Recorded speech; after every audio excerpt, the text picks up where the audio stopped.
सभी विद्यार्थियों को स्वागत है आपके अपने YouTube चैनल रस्तोगी कोचिंग में। आज के इस वीडियो में कक्षा 10 के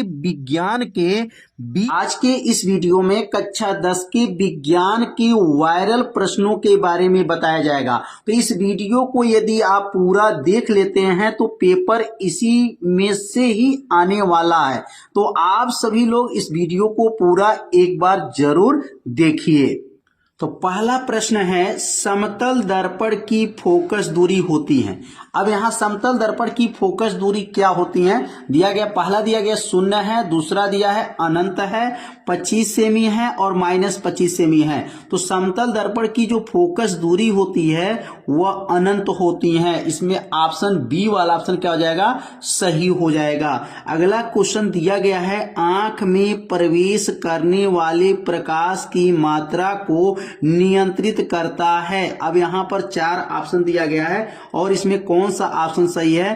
पहला दिया गया मांसपेशियां है, नेत्र लेंस है, पुतली है, कार्निया है। तो आंख में प्रवेश करने वाले प्रकाश की मात्रा को नियंत्रित करता है पुतली। इसमें सी वाला ऑप्शन क्या हो जाएगा, सही हो जाएगा। फ्यूज तार बना होता है। अब फ्यूज तार किसका बना होता है, तांबे का बना होता है, टीन का बना होता है, शीशे का बना होता है। तांबे, टीन तथा शीशे की मिश्र धातु का बना होता है। तो इसमें याद रखेंगे डी वाला ऑप्शन क्या हो जाएगा, सही होगा। तांबे, टीन तथा शीशे को मिला करके मिश्र धातु रहता है, फ्यूज तार को बनाया जाता है। फ्यूज तार बनाने के लिए हमें 3 जो है तत्वों की आवश्यकता होता है। तांबा, टीन और शीशा को मिलाएंगे और उसका मिक्स करेंगे तो इसलिए इसको कहा जाता है मिश्र धातु कहा जाता है। अगला प्रश्न है, एक वैद्युत यूनिट बराबर होता है। वैद्युत यूनिट बराबर किसके है, वाट के, किलोवाट के। तो किलोवाट प्रति घंटा के, किलोवाट घंटा। तो यूनिट का दूसरा नाम होता है किलोवाट घंटा। इसमें डी वाला ऑप्शन क्या हो जाएगा, सही हो जाएगा, किलोवाट घंटा होता है। अगला जो प्रश्न है लिखा गया वक्रता त्रिज्या का मात्रक है। देखिए वक्रता त्रिज्या का मात्रक दिया गया, यहाँ पर मीटर है, सेमी है, मिमी है, यह सभी है। तो याद रखिए वक्रता त्रिज्या जो है दूरी है, तो दूरी को मीटर से भी मापते हैं, सेमी से भी मापते हैं और mm में भी मापा जाता है। इसलिए इसमें ऑप्शन क्या हो जाएगा, यह सभी होता है। मतलब डी वाला ऑप्शन इसमें क्या हो जाएगा, सही हो जाएगा। वक्रता त्रिज्या का मात्रक जो है मीटर भी होता है, सेमी भी होता है और mm भी होता है। वैद्युत धारा को मापा जाता है। वैद्युत धारा को क्या मापा जाएगा, वैद्युत जनित्र द्वारा, धारा मापी द्वारा, ए मीटर द्वारा, वैद्युत मीटर द्वारा। इसमें हो जाएगा ए मीटर जो है क्या हो जाएगा, सही हो जाएगा। ए मीटर के सहायता से वैद्युत धारा को मापा जाता है। अगला प्रश्न दिया गया, एक गतिमान आवेशित कण उत्पन्न करता है। जो गतिमान आवेशित कण उत्पन्न करने के लिए हमें क्या क्या आवश्यकता होता है, केवल चुंबकीय क्षेत्र की आवश्यकता है कि केवल वैद्युत क्षेत्र की आवश्यकता है। चुंबकीय तथा वैद्युत क्षेत्र दोनों की आवश्यकता है, इनमें से कोई नहीं। तो याद रखेंगे कि जो गतिमान आवेशित कण है उसको अगर उसमें उत्पन्न करना है तो किसकी किसकी आवश्यकता पड़ता है, तो इसमें चुंबकीय क्षेत्र और वैद्युत क्षेत्र दोनों की आवश्यकता होता है। इसमें 7 का सी वाला ऑप्शन क्या हो जाएगा, सही हो जाएगा। तो उम्मीद करते हैं आप लोगों को अच्छे से प्रश्न समझ में आ रहा होगा। अगला क्वेश्चन दिया गया है, लोह चूर्ण मतलब लोहे के चूर्ण पर तनुस हाइड्रोक्लोरिक अम्ल डालने पर क्या होता है, सही पर निशान लगाइए। अब यहाँ पर 4 विकल्प दिया गया, यह रसायन विज्ञान का क्वेश्चन है। पहले लिखा है हाइड्रोजन गैस एवं आयरन क्लोराइड बनता है। दूसरा देख सकते हैं ऑप्शन, यहाँ 2 ऑप्शन, यहाँ पर 4 ऑप्शन दिया गया। पहला ऑप्शन क्या है, हाइड्रोजन गैस एवं आयरन क्लोराइड बनता है। तो बी वाला ऑप्शन क्या दिया है, क्लोरीन गैस एवं आयरन हाइड्रोक्साइड बनता है, कोई अभिक्रिया नहीं होती है, आयरन लवण एवं जल बनता है। तो इसमें ए वाला ऑप्शन क्या हो जाएगा, सही हो जाएगा। देख सकते हैं इसमें ए वाला ऑप्शन क्या है, सही हो जाएगा। यहाँ पर जो दिया गया हाइड्रोजन गैस एवं आयरन क्लोराइड बनता है। लोहे के चूर्ण पर जब तंस हाइड्रोक्लोरिक अम्ल को डाला जाता है तो हाइड्रोजन गैस एवं आयरन क्लोराइड बनता है। अब अगला प्रश्न देखेंगे, अगला प्रश्न क्या है। तो अगला प्रश्न देख सकते हैं, क्वेश्चन नंबर जो है दिया गया है 9वां क्वेश्चन, शुद्ध जल का पीएच मान है। शुद्ध जल का पीएच मान कितना होता है, तो शुद्ध जल का पीएच मान 7 होता है। उदासीन है इसलिए पीएच मान क्या हो जाएगा, 7 हो जाएगा। प्रोपेन का रासायनिक सूत्र है प्रोपेन मतलब मेथेन, एथेन, प्रोपेन। तीसरे नंबर का कार्बन आ रहा है तो तीसरे नंबर का कार्बन क्या होगा, C3H8 8 हो जाएगा, मतलब कार्बन 3 हाइड्रोजन 8 होगा। यह प्रोपेन का रासायनिक सूत्र होगा, मेथेन, एथेन, प्रोपेन। तीसरे नंबर का है, इसमें तीसरा ऑप्शन कौन देख सकते हैं, C3 लिखा है, तो इसका मतलब बी वाला ऑप्शन क्या हो जाएगा, सही हो जाएगा। अगला क्वेश्चन दिया गया है कि निम्न में कौन सा प्रबल क्षारक है। इसमें आपको बताना है कौन सा प्रबल क्षारक है, और यह लिखा है पहला कैल्शियम हाइड्रा ऑक्साइड है, पोटेशियम हाइड्रोक्साइड है, मैग्नीशियम हाइड्रा ऑक्साइड यहाँ पर दिया गया है, और अमोनियम हाइड्रोक्साइड दिया गया है। तो इसमें बताना कौन सा प्रबल जो है क्षारक है। इसमें बी वाला जो हो जाएगा ऑप्शन सही हो जाएगा, KOH, पोटेशियम हाइड्रा ऑक्साइड जो होते हैं वह प्रबल क्षारक होते हैं। अगला दिया गया निम्नलिखित में कौन सा अम्लीय लवण है। यहाँ अम्लीय लवण बताना है तो कौन है, NaCl है, NaHSO4 है, Na2SO4 है, KCN है। तो इसमें जो है बी वाला ऑप्शन क्या आ जाएगा, इसमें 12 का बी वाला ऑप्शन सही हो जाएगा। NaHSO4 जो होता है वो अम्लीय लवण होता है। क्या होता है, अम्लीय लवण, NaHSO4 जो होते हैं वह अम्लीय लवण में आते हैं। अगला क्वेश्चन क्या, निम्नलिखित में कौन सा जो है प्रकृति में अम्लीय है। तो अम्लीय इसमें कौन है, देख सकते हैं CH3COOH जो दिखाई दे रहा है, यह जो होता है एसिटिक अम्ल होता है। CH3COOH यह प्रकृति में क्या है, अम्लीय होते हैं। 13 का इसमें क्या हो जाएगा, सी ऑप्शन क्या हो जाएगा, सही हो जाएगा। अगला प्रश्न दिया गया है, अभी आ गया बायोलॉजी का वायरल प्रश्न, देख सकते हैं क्या लिखा गया है, पौधों में जड़ों द्वारा अवशोषित जल एवं खनिज लवणों का परिवहन होता है। किसके द्वारा होता है, जाइलम द्वारा, फ्लोएम द्वारा, स्टोमेटा द्वारा, जो है कैम्बियम द्वारा। तो किसके द्वारा जो होता है, तो यहाँ पर 14 का जो है उत्तर ए हो जाएगा। जाइलम द्वारा जो होता है पौधों के जड़ों तथा द्वारा अवशोषित जल को, खनिज लवण को परिवहन करने वाला कौन है, तो जाइलम होता है। इसमें ए वाला ऑप्शन क्या हो जाएगा, सही हो जाएगा। निम्न में कौन सा मादा जनन तंत्र भाग नहीं है। मादा जनन तंत्र में कौन सा नहीं है, अंडाशय, गर्भाशय, शुक्रवाहिका, अंडावाहिनी। इसमें शुक्रवाहिका जो होता है यह मादा जनन तंत्र अंग नहीं माना जाता है, नर जनन तंत्र है। तो इसका मतलब शुक्रवाहिका जो होता है वह इसमें ऑप्शन क्या हो जाएगा, सही हो जाएगा। मादा जनन तंत्र के अंदर यह शुक्रवाहिका नहीं आते हैं। अब अगला क्वेश्चन दिया गया है, पराग कोश में होते हैं, पराग कोश में होते हैं बाह्य दल, अंडाशय, पराग कण, बीजांड होते हैं। तो इसमें ऑप्शन 16 में जो हो जाएगा, सी हो जाएगा, पराग कण होता है। पराग कोश में पराग कण होते हैं। इसमें कौन सा ऑप्शन सही हो जाएगा, 16 में पराग में 16 वाला ऑप्शन क्या, पराग कण ऑप्शन क्या हो जाएगा, सही हो जाएगा। अगला प्रश्न है, परितंत्र में शैवाल होते हैं, उत्पादक, उपभोक्ता, अपघटक, इनमें से कोई नहीं। तो यहाँ 17 वाला ऑप्शन में जो है परितंत्र में शैवाल उत्पादक होते हैं। इसमें ई वाला ऑप्शन क्या हो जाएगा, सही हो जाएगा। मनुष्य में वृक्क एवं तंत्र का भाग है जो संबंधित है। मनुष्य के वृक्क एक तंत्र का भाग है, पोषण का, शोषण का, उत्सर्जन का, परिवहन का है। तो जो वृक्क किस में आता है, उत्सर्जन में आते हैं, परिवहन में आते हैं, शोषण में आते हैं, कि पोषण में आते हैं, तो 18 का ऑप्शन सी वाला हो जाएगा, उत्सर्जक में आते हैं। 18 का सी उत्सर्जक में जो है मनुष्य का वृक्क तंत्र आता है। अगला क्वेश्चन है, मानव भ्रूण किससे भोजन प्राप्त करता है। मानव जो भ्रूण होता है वह किससे भोजन प्राप्त करता है, अंडाशय से, लिखा है प्लेसेटा से, वृक्क से, फ्लेवियम जो है नलिका से। तो किससे यह प्राप्त करता है, तो बी वाला जो है ऑप्शन सही हो जाएगा, जो है प्लेसेटा से। किससे होता है, प्लेसेटा से जो होता है मानव भ्रूण जो होता है अपना भोजन प्राप्त कर लेता है। मेंडल द्वारा अनुसार मटर के पौधों में बताना।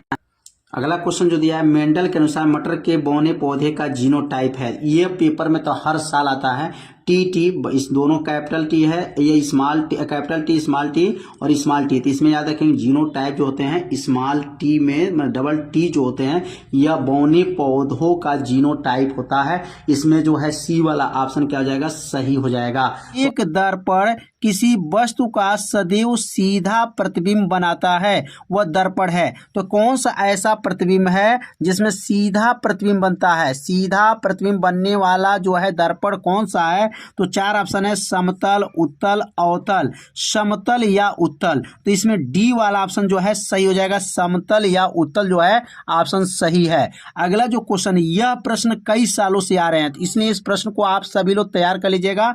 स्वस्थ नेत्र का निकट बिंदु कितना होता है? तो स्वस्थ नेत्र का निकट अगर बिंदु पूछा जाएगा तो 25 सेमी होता है, और अधिक जो दूरी पूछा जाएगा तो अनंत होता है। इसमें ऑप्शन ए वाला जो है सही हो जाएगा, 25 सेमी निकट बिंदु जो है 25 सेमी होता है।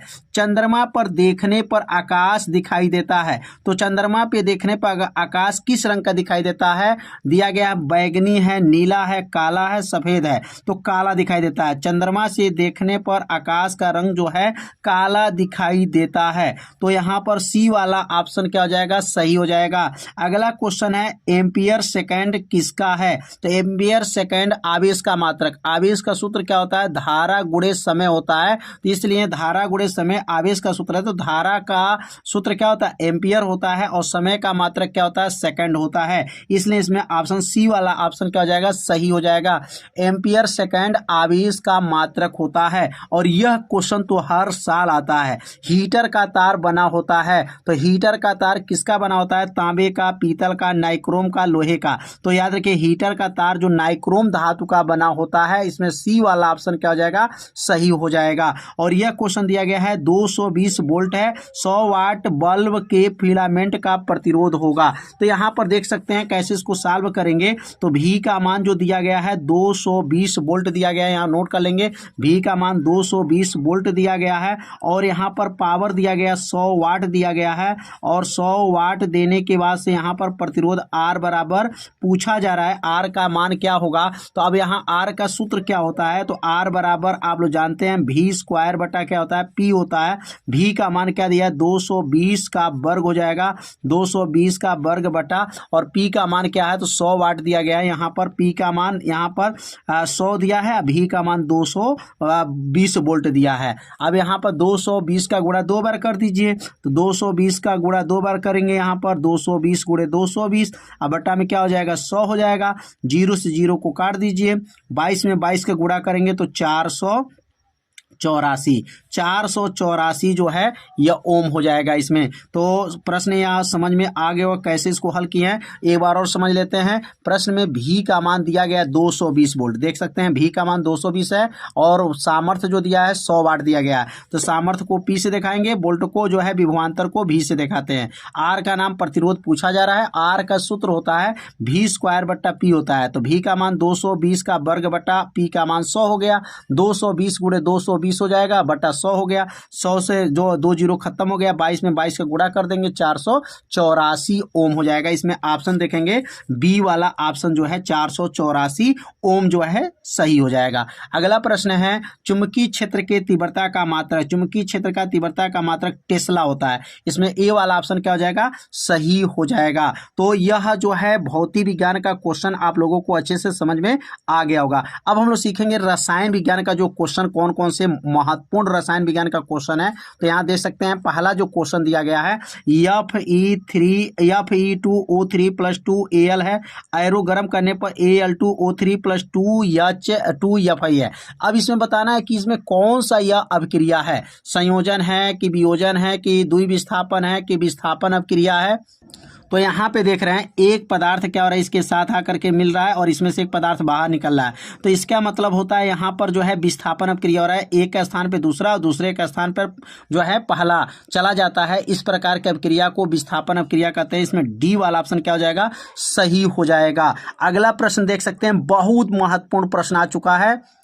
जंग का रासायनिक सूत्र है। इसमें बताना जंग का रासायनिक सूत्र कौन है। तो जंग का इसमें रासायनिक सूत्र ये देख सकते हैं, बहुत महत्वपूर्ण क्वेश्चन है। तो इसलिए इस प्रश्न को तैयार करेंगे। इसमें जंग का जो रासायनिक सूत्र क्या होता है, तो इसमें सी वाला ऑप्शन जो है सही होगा। Fe2O3 × XH2O जो होता है यह जंग का रासायनिक सूत्र होता है।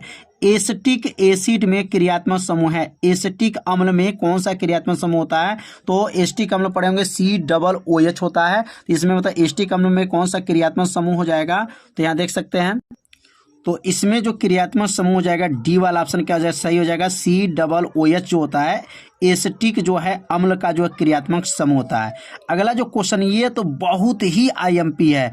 लेड नाइट्रेट का रासायनिक सूत्र क्या होता है? PbNO3 का ट्वाइस। यहाँ पर जो है यह जो सूत्र जो है बी वाला ऑप्शन जो है बहुत आईएमपी है, कई सालों से पेपर में पूछा जा रहा है। अगला क्वेश्चन दिया गया है कि 1 बिलियन में हाइड्रोक्साइड आयन का सांद्रता दिया गया। अब यहाँ पर हाइड्रोक्साइड आयन का सांद्रता दिया गया और पीएच का मान पूछा जा रहा है। तो यहाँ पर क्वेश्चन को पहले हल करना पड़ेगा। OH के ऊपर माइनस इसको बोला जाता है हाइड्रोक्साइड रेड आयन बोला जाता है, और इसमें मान क्या दिया गया है? 1×10⁻⁻12 दिया गया है। और हाइड्रोजन धन आयन का सूत्र क्या होता है? तो हाइड्रोजन धन आयन और हाइड्रोक्साइड रेड आयन ये दोनों मान मिलाते हैं तो किसके बराबर होता है? तो 1×10⁻14 के बराबर होता है। क्या क्या होता है? हाइड्रोजन धन आयन और हाइड्रोक्साइड रेड आयन किसके बराबर होता है? 1×10⁻14 के बराबर होता है। अब यहाँ लिखेंगे हाइड्रोजन धन आयन उतर जाएगा यहाँ पर, और हाइड्रोक्साइड का मान दिया गया कितना दिया गया? 1×10⁻12 दिया गया है, बराबर हो जाएगा यहाँ पर 1×10 क्या है? -14 हो जाएगा। अब इसको नीचे भेज देंगे क्योंकि गुणा है तो भाग बन जाएगा। तो क्या बनेगा यहाँ पर? हाइड्रोजन धन आयन उतर जाएगा यहाँ पर, बराबर। अब नीचे भेजेंगे तो इसको क्या होगा? 1×10 क्या है? -14 है, बटा हो जाएगा 1×10 क्या हो जाएगा? -12 हो जाएगा। अब ये -12 घात जो है ऊपर जाएगा तो प्लस घात हो जाता है। तो हाइड्रोजन धन आयन का बराबर क्या हो जाएगा यहाँ पर? अब 12 घात इसमें से घटेगा और 1 से 1 को काट दीजिए। 12 घात जो है 10 में 10⁻14 है, और ये +12 ऊपर चला जाएगा। 12 में से जब 14 घटा देंगे तो क्या बनेगा? तो हाइड्रोजन धन आयन बराबर क्या बनेगा? हाइड्रोजन धन आयन बराबर हो गया 10⁻12 में से 14 जाएगा, क्या बनेगा? -2 घात हो जाएगा। और हाइड्रोजन धन आयन का सूत्र क्या होता है? 10⁻−pH होता है, बराबर क्या हो जाएगा? 10⁻−2 होता है, क्योंकि हाइड्रोजन धन आयन किसके बराबर होता है? 10⁻−pH होता है। अब यहाँ पर तुलना करेंगे, अगर तुलना करेंगे तो पीएच का मान क्या आएगा? तो तुलना करने पर अब देखिए माइनस से माइनस खत्म, 10 से 10 खत्म, पीएच का मान क्या आ जाएगा? तो पीएच का मान 2 हो जाएगा। पीएच का मान क्या आ जाएगा? 2 इसमें आ जाएगा। तो इसमें ऑप्शन देख सकते हैं कि कौन सही हो जाएगा। तो इसमें पीएच का मान क्या होगा? 2 हो जाएगा। तो 12 में जो हल करके बताया गया आप लोगों को अच्छे से समझ में आ गया होगा कि पीएच का मान 2 कैसे निकला है। और यहाँ पर ब्रास पीतल, पीतल एक है तो पीतल क्या होता है? मिश्र धातु होता है। डी वाला ऑप्शन इसमें क्या हो जाएगा? सही हो जाएगा। अगला क्वेश्चन है, यह क्वेश्चन भी कई सालों से आ रहा है, परीक्षा में पूछा गया। मस्तिष्क उत्तरदायी है। मस्तिष्क क्या करता है? सोचने के लिए होता है, हृदय स्पंदन के लिए होता है, शरीर का संतुलन बनाने के लिए होता है, ये सभी होता है। तो याद रखिएगा ये मस्तिष्क जो होता है ना, सोचने के लिए भी होता है, हृदय स्पंदन के लिए भी होता है, और शरीर का संतुलन बनाने के लिए भी मस्तिष्क का जो है उत्तरदायी माना जाता है। और रक्त का लाल रंग किसके उपस्थिति के कारण होता है? तो यहाँ पर लिखा है हीम है, न्यूक्लिक अम्ल है, विटामिन सी है, पोटेशियम है। यहाँ पर देख सकते हैं कि इसमें ऑप्शन कौन हो जाएगा? तो यहाँ पर हीमोग्लोबिन लिखना चाहिए, लेकिन इसमें हीम लिखा है, इसका मतलब यही सही हो जाएगा। ए वाला ऑप्शन क्या हो जाएगा? सही है। 15 का ए, हीमोग्लोबिन के कारण रक्त का रंग जो है लाल होता है। मेंडल के अनुसार मटर के बौने पौधे का जीनोटाइप है। यह क्वेश्चन कई सालों से जो है प्रश्न में परीक्षा में पूछा जाता है। तो याद रखिएगा मेंडल के अनुसार मटर के बौने पौधे का जीनोटाइप है। तो जीनोटाइप क्या होता है? इसमें आपको 4 ऑप्शन है। बड़ा टी है, और यहाँ small capital T, small T, और दोनों टी है, और यहाँ टी जो है यहाँ पर देख सकते हैं स्मॉल, और यहाँ पर कैपिटल टी है। तो इसमें ऑप्शन कौन सही हो जाएगा? तो इसमें जो है डबल टी जो जिसमें रहता है यह बौने पौधे का जीनोटाइप होता है। टी इसमें ऑप्शन क्या हो जाएगा? सही हो जाएगा। सी वाला ऑप्शन इसमें सही है। अगला प्रश्न देखेंगे। तो मटर का प्रायोगिक पौधा, मेंडल का प्रायोगिक पौधा क्या है? मेंडल साहब ने कौन प्रायोगिक पौधा लिए थे? मीठी मटर, उद्यान मटर, सरसों, गुड़हल। तो इसमें याद रखेंगे उद्यान मटर को जो है इन्होंने प्रयोग किए थे। निम्न में से विटामिन कौन सा जोड़ा जल में घुलनशील है? तो जल में घुलनशील विटामिन कौन होते हैं? तो याद रखिएगा बी और सी जो होता है जल में घुलनशील विटामिन माना जाता है। कौन सा हार्मोन आपातकालीन हार्मोन कहलाता है? कौन सा हार्मोन आपातकालीन हार्मोन कहलाता है? इसमें 4 ऑप्शन दिए गए हैं। तो इसमें ए वाला ऑप्शन जो होता है यह जो होता है आपातकालीन हार्मोन माना जाता है। अगला जो क्वेश्चन दिया गया है 20वां नंबर क्वेश्चन देख सकते हैं। डीएनए का रज्जुक किसके द्वारा जुड़े होते हैं? तो डीएनए का रज्जुक जो है किसके द्वारा जुड़े होते हैं? तो याद रखेंगे इसमें हाइड्रोजन बंध जो है हाइड्रोजन बंध द्वारा जो है जुड़े होते हैं। यह भी क्वेश्चन कई सालों के पेपर में पूछा गया है। उत्तल दर्पण से प्रतिबिंब सदैव बनता है। उत्तल दर्पण से प्रतिबिंब सदैव बनता है, कहाँ पे बनता है? तो इसमें 4 ऑप्शन दिए गए हैं। तो पहला इसमें ऑप्शन क्या सही हो जाएगा? तो सी वाला, ध्यान देंगे इसमें सी वाला ऑप्शन सही होगा। ध्रुव तथा फोकस के बीच में उत्तल दर्पण से प्रतिबिंब सदैव बनता है। इसमें सी वाला ऑप्शन क्या है? सही है।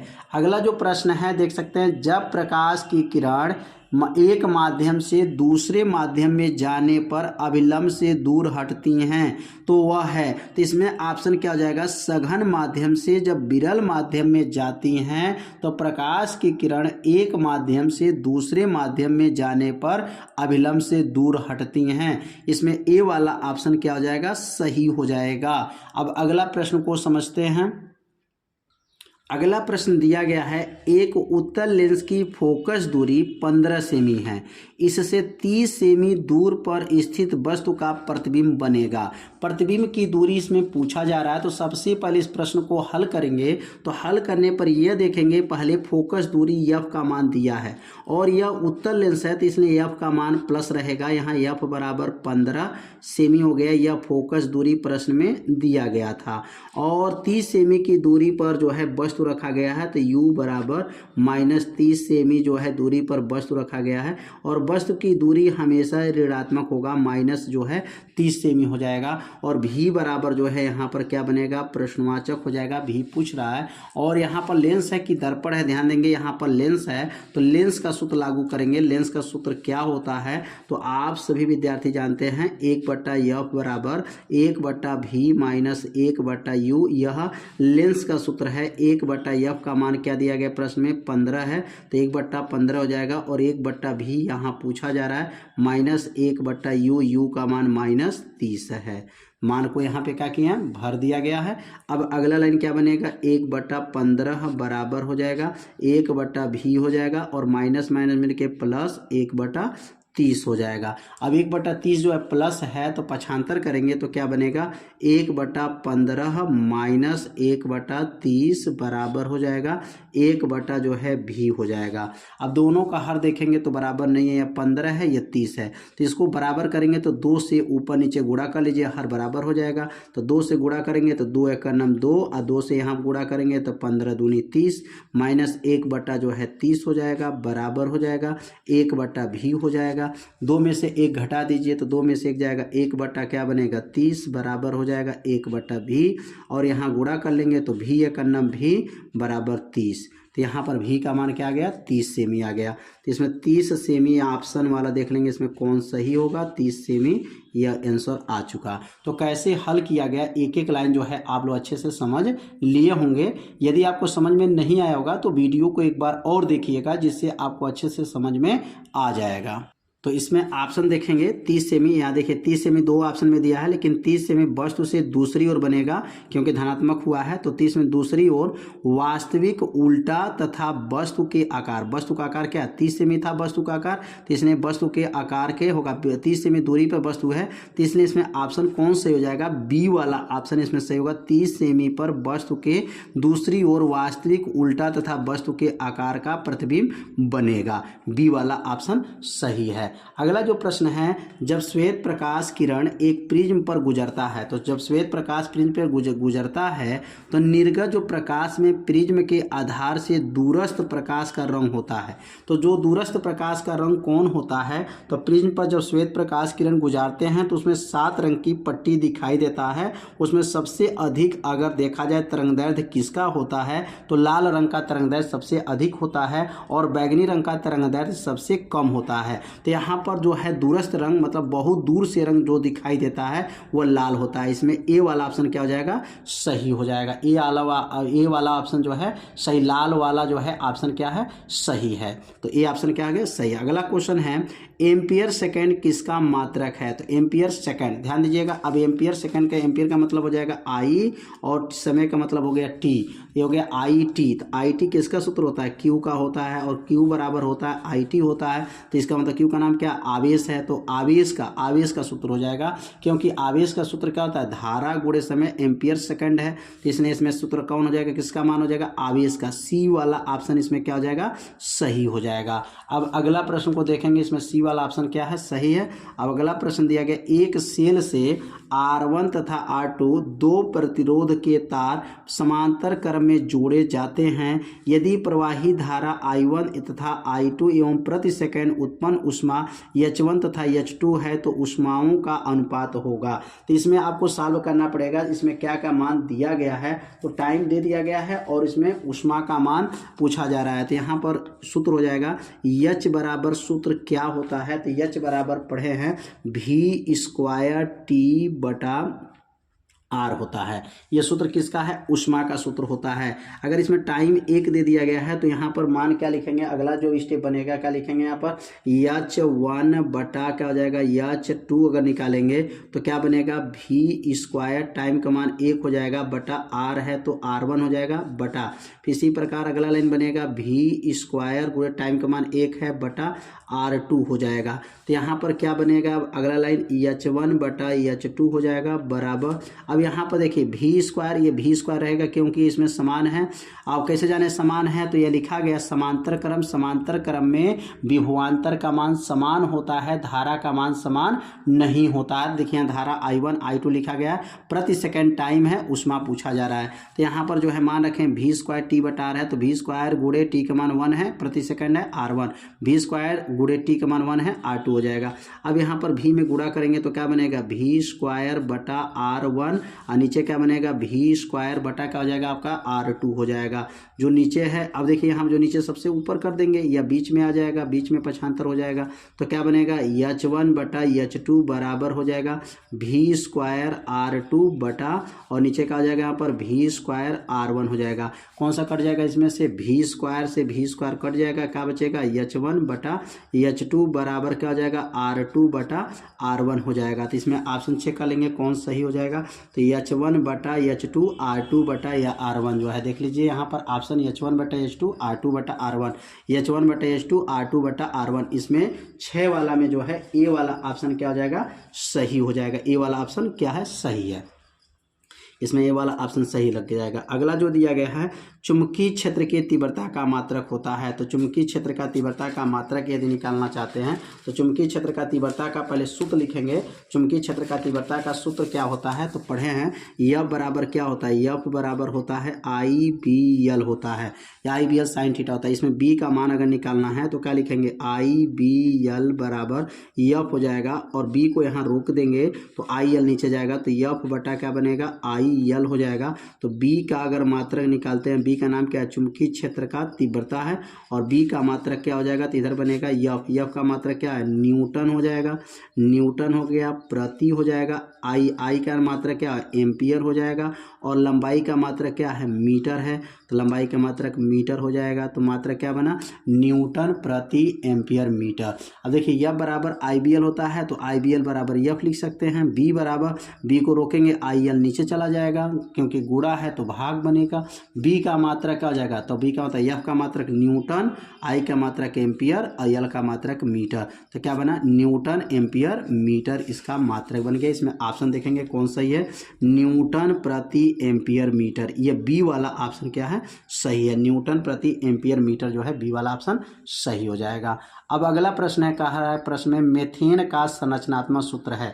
तो मेथेन का CH4 होता है, तो CH4 यह आपका मेथेन का सूत्र हो जाएगा। 8वां नंबर में बी वाला ऑप्शन क्या है, सही है। निम्नलिखित में सजातीय श्रेणी है, तो सजातीय श्रेणी किसे कहते हैं, जिसमें CH2 का अंतर होता है वह सजातीय श्रेणी होता है। तो यहाँ पर बी वाला ऑप्शन देखेंगे, यहाँ पर बी वाला ऑप्शन क्या है, CH4 और C2S6। अगर कार्बन में से 2 कार्बन घटेगा, 1 कार्बन, हाइड्रोजन 6 में से 4 घट गया 2, CH2 का जिसमें अंतर रहेगा, इसमें बी वाला ऑप्शन क्या हो जाएगा, सही हो जाएगा। इसमें बी वाला ऑप्शन जो है सजातीय श्रेणी है, क्योंकि सजातीय श्रेणी किसे कहते हैं, जिसमें CH2 का अंतर हो उसको सजातीय श्रेणी कहते हैं। लेड नाइट्रेट का रासायनिक सूत्र है, लेड नाइट्रेट का रासायनिक जो सूत्र होता है इसमें क्या हो जाएगा, ए वाला ऑप्शन सही हो जाएगा, PbNO3 का ट्वाइस। ये PbNO3 इसमें जो है 10वां वाला में जो ए वाला ऑप्शन सही हो जाएगा। अगला शुद्ध जल का pH मान होता है, तो शुद्ध जल का pH मान कितना होता है, तो शुद्ध जल का pH मान 7 होता है। तो उम्मीद करते हैं यह आप लोगों को अच्छे से समझ में आ रहा होगा। अब अगला प्रश्न को समझते हैं। एंटीमनी, अब एंटीमनी है, एंटीमनी क्या है, धातु है, अधातु है, उपधातु है, मिश्र धातु है। तो एंटीमनी जो होता है उपधातु होता है। इसमें सी वाला ऑप्शन क्या हो जाएगा, सही हो जाएगा। अगला जो दिया गया CH3 COOH C2H5OH, मतलब एस्टिक अम्ल जब एथिल एल्कोहल से क्रिया करता है तो क्या बनता है, तो एस्टर बनता है। एस्टर का सूत्र क्या हो जाएगा, CH3 COOH C2H5। इसमें जो है सी वाला ऑप्शन क्या हो जाएगा, सही हो जाएगा। इसमें सी वाला ऑप्शन क्या हो जाएगा, सही है। CH3 COOH C2H5 होता है। यह जो है एस्टर का सूत्र हो जाएगा और एस्टर बनता है तो यहाँ पर एस्टर लिखा जाएगा। कौन सा, इसलिए इस अभिक्रिया का नाम क्या होता है, एस्टरीकरण अभिक्रिया भी इसको कहा जाता है। अगला प्रश्न है दिया गया है, अगला प्रश्न दिया गया आ गया बायोलॉजी का। कोशिकी प्रक्रम में ऊर्जा मुद्रा है, कोशिकी प्रक्रम में वो जो है ऊर्जा मुद्रा किसको कहा जाता है, तो ATP को कहा जाता है। इसमें बी वाला ऑप्शन क्या है, सही है, ATP हो जाएगा। पीतरस स्रावत होता है, पीतरस कहाँ पर स्राव होता है, तो पीतरस जो होता है यकृत में स्राव होता है। बी वाला ऑप्शन क्या हो जाएगा, सही हो जाएगा। अगला दिया गया पराग कोश में होते हैं, पराग कोश में क्या होते हैं, परागण होते हैं। क्या होते हैं, परागण होते हैं। इसमें जो है डी वाला ऑप्शन क्या हो जाएगा, सही हो जाएगा। पत्तियों पर कलियां विकसित होती हैं, पत्तियों पर कलियां जो विकसित होती हैं तो क्या हो जाएगा, ब्रायोफिलम। क्या हो जाएगा, ब्रायोफिलम हो जाएगा। इसमें सी वाला ऑप्शन क्या हो जाएगा, सही हो जाएगा। ब्रायोफिलम जो था पत्तियों पर कलियां विकसित होती हैं। एक लिंगी फूल का उदाहरण होता है, एक लिंगी फूल का जो उदाहरण पपीते का फूल होता है। इसमें ए वाला ऑप्शन क्या हो जाएगा, सही हो जाएगा। एक स्वस्थ मनुष्य में स्वास्थ्य समान रक्तदाब क्या होता है, तो 120/80 होता है, मतलब 120/80। इसमें बी वाला ऑप्शन क्या हो जाएगा, सही हो जाएगा। अगला प्रश्न है निम्नलिखित में कौन सा आहार जो है श्रृंखला का निर्माण करता है, तो इसमें आहार जो है श्रृंखला का निर्माण करने वाला कौन है, तो इसमें ऑप्शन जो हो जाएगा घास, घास, बकरी और मानव। घास के बाद बकरी, घास को कौन खाएगा, बकरी, बकरी मानव। तो इसलिए इसमें बी वाला ऑप्शन क्या हो जाएगा, सही हो जाएगा।